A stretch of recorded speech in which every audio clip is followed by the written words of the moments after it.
बिस्मिल्लाहिर्रहमानिर्रहीम रब्बिश्रह ली सदरी वयस्सिर ली अमरी वाहलुल उक़दतम मिन लिसानी यफ़क़हू क़ौली रब्बि ज़िदनी इल्मा।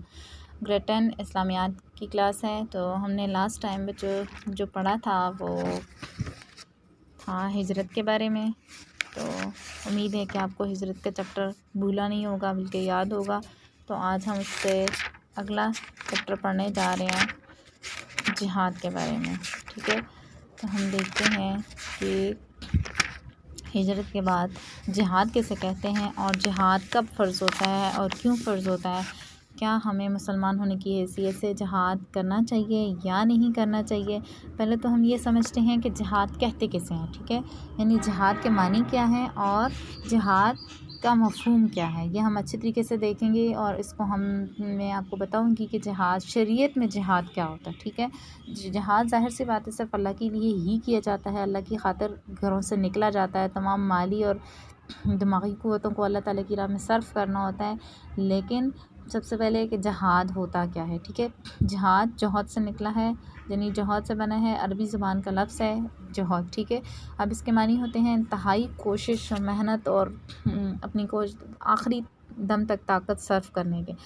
तो मज़हबी इस्लाम ये तो इसका लफ्ज़ी मीनिंग है। ठीक है, अरबी ज़ुबान का लफ्ज़ है जिहाद और जहद, तो इसके लफ्ज़ी मानी ये है। ठीक है, लेकिन दीन की इस्लाम में, मज़हबी इस्लाम में जिहाद से मुराद कुछ और चीज़ होती है। वो ये होता है कि दीन की सरबुलंदी की खातिर, दीन की इशाअत की खातिर, दीन को फैलाने की खातिर, अपनी माल व जान की हिफाजत के लिए हर किस्म की कोशिश, चाहे वो माली हो, चाहे वो जानी हो, चाहे वो दिमागी क़ुव्वतें हों, तमाम तर इन सलाहियतों को हम अल्लाह ताला की राह में जब सर्फ़ कर देते हैं तो यहाँ तक कि हमारा मकसद सिर्फ़ और सिर्फ अल्लाह ताला की राह में जान तक कुर्बान कर देना। ठीक है, तो अपने अज़ीज़ व अक़ारब, अपने ख़ानदान, सब चीज़ों को अल्लाह ताला की राह में ख़र्च कर देना और दुश्मनों की तमाम तर कोशिशों को हम नाकाम बना दें, ये हमारी जिहाद कहलाता है। ठीक है, ये शरीयत में या दीनी इस्तिलाह में या मज़हबी इस्तिलाह में जिहाद इसे कहते हैं। ठीक है,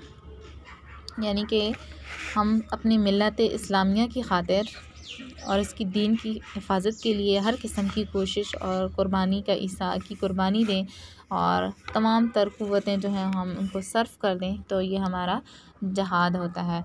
और फिर इसके अकॉर्डिंग हम देखते हैं कि जिहाद में हमने दुश्मनों की तमाम तदबीरों को अकारत करना, ज़ाया कर देना। ठीक है, उनके हमलों को रोकना और इनके लिए अगर मैदान जंग में आकर लड़ना भी पड़े तो इससे भी दरेग ना करें, यानी इससे भी पीछे ना हटें, तो इसको जिहाद कहते हैं। ठीक है, जिहाद जो है वो बहुत बड़ी ये बात है। शरीयत में जिहाद फ़र्ज़ कफ़ाया वो होता है, वो फ़र्ज़ होता है बच्चों कि अगर एक बस्ती में रहने वाले कुछ लोग हैं, चंद लोग भी उसमें से, अब एक बंदा नहीं बल्कि चंद लोग भी उसको अदा कर दें तो वो फ़र्ज़ पूरा हो जाता है। यानी जैसे हम कह देते हैं कि एक नमाज़ जनाज़ा फ़र्ज़ कफ़ाया है। ठीक है, बस्ती के चंद लोग भी जाकर अदा कर देते हैं तो वो तमाम बस्ती के लोगों की तरफ से वो अदा हो जाता है।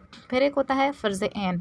ठीक है, फ़र्ज़ ऐन वो होता है हर बंदे पे फ़र्ज़ हो, जैसे रोज़ा, नमाज, ज़कात, हर बंदे पे वो फ़र्ज़ है, उसे फ़र्ज़ ऐन कहते हैं। फ़र्ज़ कफ़ाया वो है जो चंद लोग अदा करें तो तमाम लोगों की तरफ से पूरा हो जाता है। तो जिहाद भी इसी तरह फ़र्ज़ कफ़ाया, इसमें भी हर बंदे की शिरकत ज़रूरी नहीं होती।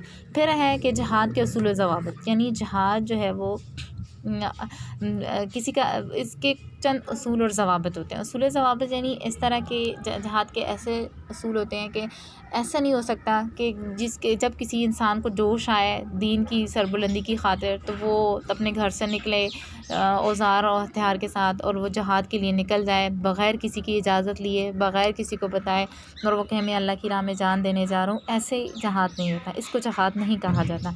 बल्कि जिहाद जो होता है वो एक ऐसी मुनज़्ज़म कोशिश होती है कि हम अगर जिस मुल्क में भी रह रहे हैं और मुल्क का हुक्मरान जो है वो जब तक वो हमें इजाज़त नहीं देगा, मुल्क में उलमा और मुज्तहिदीन हैं, वो जब तक वो उलमा और मुज्तहिदीन और हमारे मुल्क के हुक्मरान जब तक और सरबराहान जब तक ये तमाम लोग मुल्क के हालात का जायज़ा नहीं लेंगे, असबाब हमारे लिए नहीं निकालेंगे, इम्कानात ज़रूरी हुए, अगर ज़रूरत पड़ी तो फिर वो हमें इजाज़त दें, तो तब हम पे जिहाद फ़र्ज़ होता है।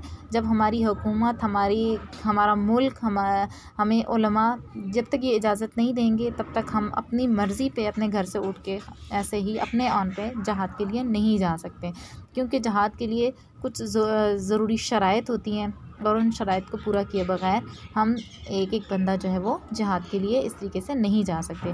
फिर जो है वो जिहाद की किस्में हैं। जिहाद सिर्फ़ एक ही तरह का नहीं होता कि अल्लाह ताला की राह में जाके जान दे दे, जो मर जाए, मिट्टी हो जाए और बस ये जिहाद कहलाता है। नहीं, जिहाद की बहुत सारी किस्में होती हैं।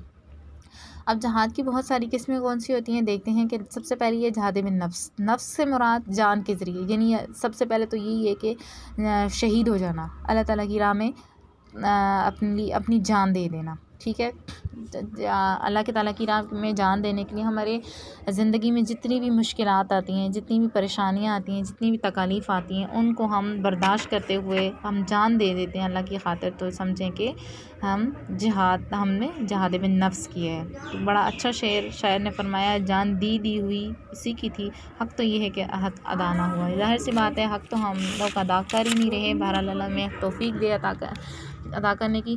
फिर है जिहाद बिल माल से जिहाद से मुराद वो होता है कि हम अपने दीन को फैलाने की खातिर अपनी जायदादें हैं वो भी वक्फ़ कर दें, अपनी दौलत लुटाने से भी पीछे ना हटें। दुनिया की तरक्की जो है वो और कामयाबियाँ हासिल करने के लिए हम रास्ते में रुकावटें ना डालें।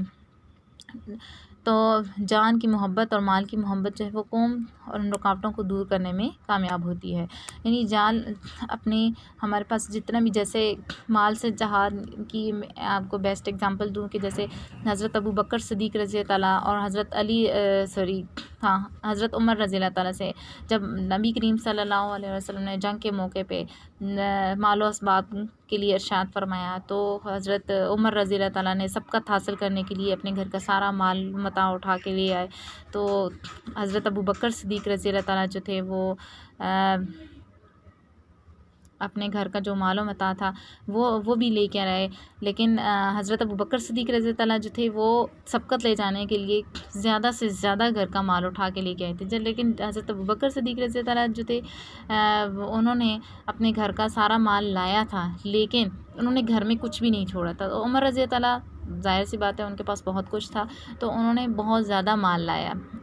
लेकिन जब नबी करीम सल्लल्लाहु अलैहि वसल्लम ने उनसे सवाल किया, तो नबी करीम सल्लल्लाहु अलैहि वसल्लम ने जब ये सवाल किया कि ए उमर घर के लिए, ए अबू बकर घर के लिए क्या छोड़ के आए, तो अबू बकर रज़ी अल्लाह ताला ने फिर इरशाद फरमाया कि घर के लिए सिर्फ अल्लाह और अल्लाह का रसूल छोड़ के आए हम। यानी नीयत पे बात होती है।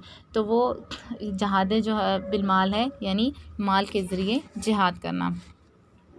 फिर है जिहाद बिल्लिसान। जिहाद बिल्लिसान का मतलब है ज़ुबान के ज़रिए जिहाद करना, यानी वज़् व तक़रीर करना। वज़् व तक़रीर करना यानी कि हम ज़ुबान के ज़रिए किस तरीके से जिहाद कर सकते हैं कि हम जैसे लोगों में जिहाद का जज्बा उभारने के लिए जिहाद के फ़ज़ाइल बयान कर दें, मुजाहिदीन का हौसला बढ़ाने के लिए उनको जंग में साबित कदम रहने की तलकीन करें।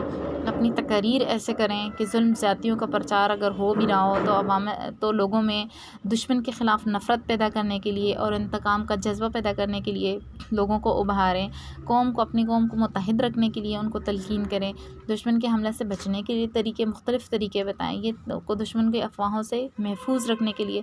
तो ये तमाम जो है वो ये जिहाद बिल्लिसान है, यानी ज़ुबान के ज़रिए जिहाद किया जा सकता है। फिर है हमारे पास नेक्स्ट है जिहाद बिलकलम।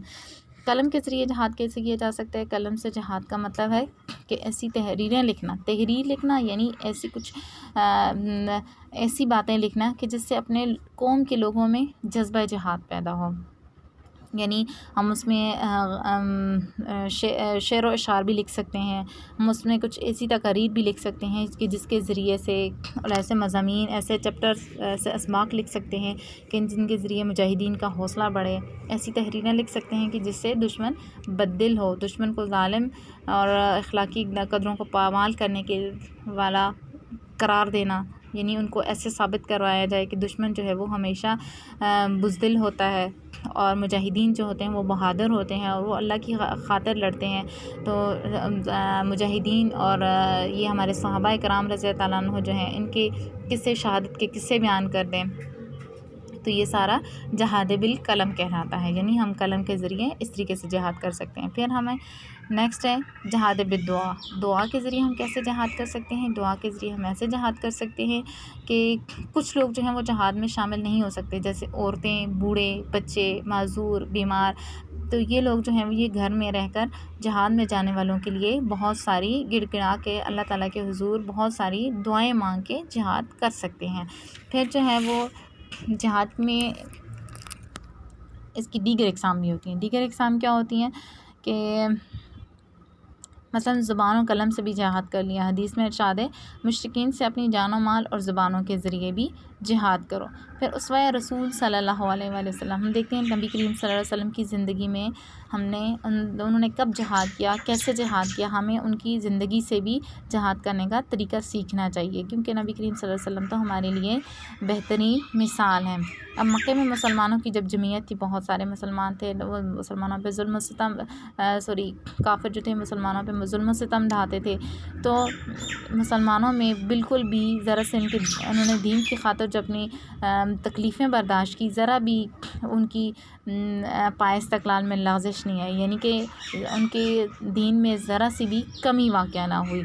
तो हिजरत के बाद मदीने में इनकी क़ुव्वत बढ़ गई। ज़ाहिर सी बात है, जब उन्होंने नबी पाक सल्लल्लाहु अलैहि वसल्लम ने हिजरत की, अबू बकर सिद्दीक़ रज़ी अल्लाह के साथ, फिर बाकी लोगों ने भी हिजरत करनी शुरू की, तो फिर मदीना में जो है वो मुसलमानों की जमीयत बनती गई। मुसलमान यानी दिन ब दिन ज़्यादा होते गए, तो उन्होंने दीन की खातिर दीन की हिमायत में तलवार उठाई। इसके अलावा जब भी कहीं ज़रूरत पड़ी तो उन्होंने अपना माल नबी पाक सल्लल्लाहु अलैहि वसल्लम की सामने लाकर पेश कर दिया या राय खुदा में पेश कर दिया। तो ये हमारे लिए जहाद का बेहतरीन नमूना है। शहादत बकौल अल्लामा इक़बाल है, शहादत है मतलूब व मकसूद मोमिन, न माल गनीमत न किश्वर कुशाई। बच्चों आज के लिए इतना ही काफ़ी है। नेक्स्ट हम इंशाल्लाह पढ़ेंगे जहाद अकबर, यानी जहाद और जहाद की किस्मों के बारे में तो हमने पढ़ा, लेकिन सबसे बड़ा जहाद वो क्या है वो हम नेक्स्ट टॉपिक में पढ़ेंगे। Thank you so much.